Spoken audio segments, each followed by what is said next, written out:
Have you ever wondered what it actually takes to make $500,000 in just 1 hour? Like, what does the actual business look like? Because Tom Cruise figured it out. He's 37 years old, based in Miami, and built his whole brand based on controversial takes in the Section 8 investing space. Today, I'm breaking down exactly how. His content strategy, his webinar funnel, and what happens after that most coaches overlook. Let's get into it. This I'm going to break down how Tom Cruise makes 500k in just 1 hour, and he does it by using 3 steps. First, creating traffic, then nurturing the traffic, and then converting traffic. Why do I think I am able to speak on this topic? I've been in the info space for over a year now, generated multiple 6 figures for my client. For example, for this client, we did almost 200k in just 90 days with a brand new offer. And then we got payments like this, 5k, 10k, 7. Now let's get into how Tom Cruise generates traffic. He has 2 main traffic sources. First, his IG with 380k followers, and then his TikTok with 1.4 million followers. Although he has more followers on TikTok, he prioritizes his IG more because there are more sophisticated buyers than on TikTok. Because he posts controversial content that we'll be talking about, he gets more younger people on TikTok, and therefore he shifts his focus more on IG because there he can attract an older demographic. He posts different kind of content. First, he posts super fun and controversial content, but the only goal is to create awareness, right? So for example, what's the best racial group to run to? What happens if a tenant dies? This is all controversial content that goes viral. As you can see, 4.3 million views, 500k views, 100k views.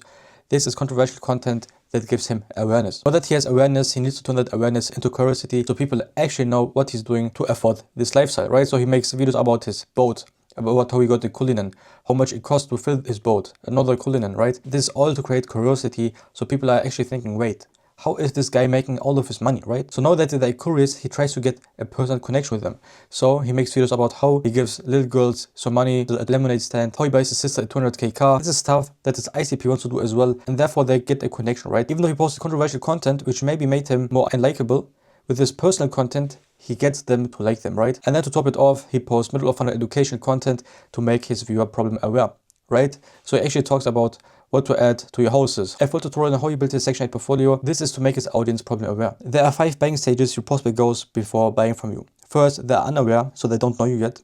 Then they're problem aware, they know they have a problem, but they don't know the solution.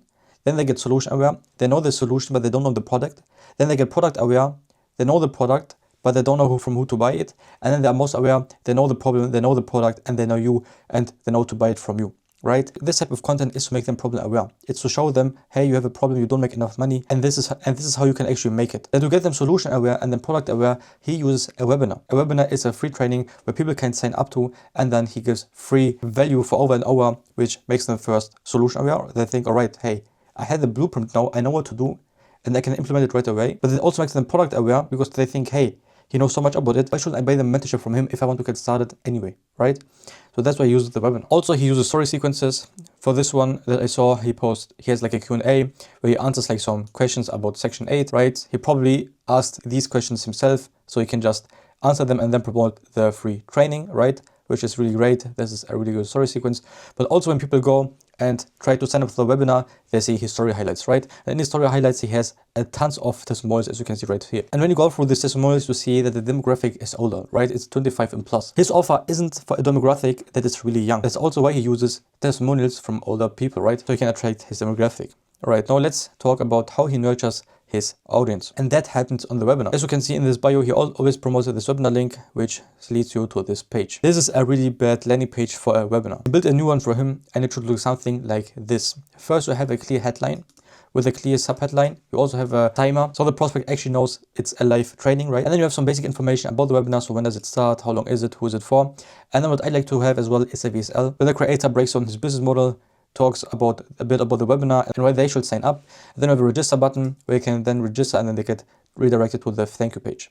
Then also they will learn on the training, if the training is for them, and the agenda, as well as having some client testimonials as well, right? To boost more credibility. But he doesn't have that at all, which is really weird considering his reach. So after you click register, you get sent to this pop-up. So put in your name, your email, your phone number, and then you get sent to this page. This is a really simple upsell page, right? Because he has such a high reach, he probably gets a lot of people in his free training that are unqualified. So this offer separates the people that really want to start and those that don't, right? So first they have a one-on-one call, then they have they get like the top 5 gold band Section 8 cities, and then as well as bonuses, right? which is really good. What they're probably doing on the one-on-one call with the portfolio manager, they're probably getting upsold into the mentorship. But if you don't want that, you can just say, no, I don't want the Section 8 starter kit, and then we'll get sent to this page. This is his thank you page. So first, right, you get like a announcement at the top, then you get this bait loading button, right, where it says it's almost complete, which the only reason they do is so that you stay on the page and watch the VSL. On this VSL, he just congratulates you for joining, goes over the training a bit, right? Then you have a timer, which is really important, again, to show them that it's a live webinar, but also make them conscious when the event is going to happen. Then they have like some steps. So first, bookmark your link, right, so they don't forget it. Then mark the event in their calendar, as well as that they get a free trial for the software. And then below they have a final step, which is to fill out this pre-training form. Because they get such high volume, they don't want their dialers to call unqualified leads. So what they're doing is they first get the email right, but then the most important thing is that they want to know how much they have to invest into Section 8 rental units. This is to just financially qualify. He's probably not selling a cheap service. I probably guess that he's selling for 5K plus, even more to be honest. And then also like how soon do they want to start or buy the first Section rental, which is also just to test the commitment. If they say, for example, I want to start in 6 months, then that lead isn't qualified, right? So this is just to qualify them so the dialers actually know, right, who to call first and who to call later on. Because the most important thing after a webinar is efficiency. You have a lot of leads, but you want to call the leads that are qualified the most first. That's why he has a pre-training form. Also, I'm not a fan of this thank you page as well. I built a different one. I will do it like this. Again, have like an announcement at the top, you registered, then a headline, again, some basic information, then as well as a thank you video that he does as well. But instead of having like steps, actually have like a button where they can add the event to the calendar, right? For example, right here, I can just press this button and it sends me to Google Calendar, and I can just save it, and then it's in my calendar, and then they don't forget it, right? Because if you tell people to do something, they probably won't, because there's too much friction. They can have like a training breakdown as well as FAQ videos about the business model or about the webinar. Right, like for example, what should I do right now? Will there be a replay? Is this beginner friendly?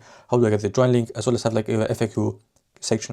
This is just to emulate some common question and some really unnecessary questions so that they get into the webinar with certainty, right? So after you register, you get first a confirmation mail. So generally spot is reserved with the join link and the date and time, right? And you get also access to his software. And what he also does is send out email sequences every day. So if I've signed up one day before, so I only got one email, but he sent an email sequence about a common pain point of his ICP, which is not having enough money. Then he talks about a mentee of his who went from 0 to 40 properties in 8 months without a trust fund or a perfect credit score, right? Then he tells what they don't need, what they don't need, what they don't need, but what they do need is to show up on the live webinar, because he's going to reveal a hidden goldmine strategy, right? This is just to create some curiosity and to get them on the call. Now let's get into how he converts his audience. The conversion happens on the webinar, right? Most people think that the pitch is the most important part of the webinar, which it isn't.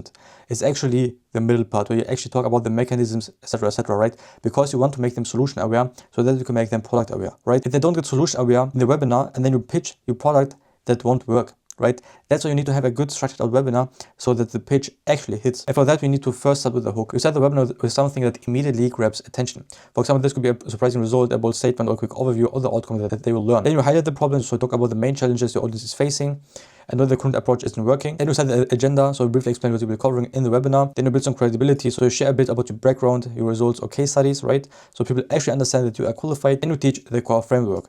This is the most important part, right? So you structure the training around 3 main steps or pillars that help solve the problem. And for each one, you explain what it is, why it matters, and you give a quick example. You want to make your audience as solution aware as possible. You need to make them think that after the webinar, they can just go out of the house and start it right away. But then you bridge into the offer. So after the training, you explain that where they now understand the strategy, implementing everything alone can be difficult or time consuming, right? So then you present your offer, you introduce a program, service, or product as the solution that helps them implement the strategy faster and more effectively. You add some bonuses or limited spots or some time-based incentives to encourage people to take action. And then you handle some objection with Q&As at the end, so you answer common questions and address doubts people might have about the offer.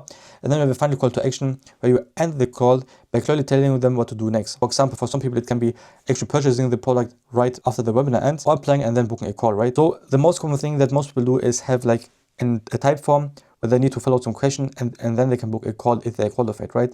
This is probably what Tcruz uses. The reason why is because most people won't just purchase a 5K product without talking to somebody first. So that's why you have a call where you have a closer and take an objection handle and then close them, right? So after the webinar ends, that's where the most important stuff happens. Because now you have a lot of leads. So now you have a lot of leads that are problem aware, solution aware, as well as product aware, right? And that means they are most aware of your services. And what most people don't do is following up with them regularly, right? So after the webinar ends, first your dialer needs to call all the leads that booked a call and trying them again, just to see if they're actually qualified and they can actually start. Then he needs to call all the leads that applied but didn't book a call. For example, they went through the type form, they were qualified, but at the end they just didn't book a call. He needs to call those second. Then third, he needs to call all the leads that attended but didn't apply, so they didn't apply at all. And then you need to call all the leads that didn't attend. Calling the leads that didn't attend is the last priority because they aren't solution aware and product aware, so closing them is harder. But then you also need to send email sequences to get more people to book calls, as well as sending SMS messages, have story sequences, and a replay funnel, right? So this is how he uses his webinar. And now, why do I think he's making 500k from this webinar? And the answer is really simple. He has 300k followers, right? If he converts 1% of his audience, that means over 3k people registered for the webinar. Now, if 50% show up, which is really low, that means 1.5k people showed up to the call. And let's say 20% of those book a call. So we have 380 people who book a call. Let's say 80% of those show up to the call. That's 150 people. And let's say we have a closing rate of 40%. That's 101 people that actually buy the product. Now let's say we sell for 5k. That means we made over 500k with just one webinar, right? And this can be done organically without any ads or anything. So that's how he makes 500k in just 1 hour by running a simple webinar funnel. If you're a coach, consultant, agency owner, or a simple course seller and you want to implement the same strategy for yourself that I also implement for all of my clients, you can book a link below and we can have a talk. And if you like this video and you want to see more, then subscribe to the channel, leave a like, leave a comment, and I'll see you on the next one.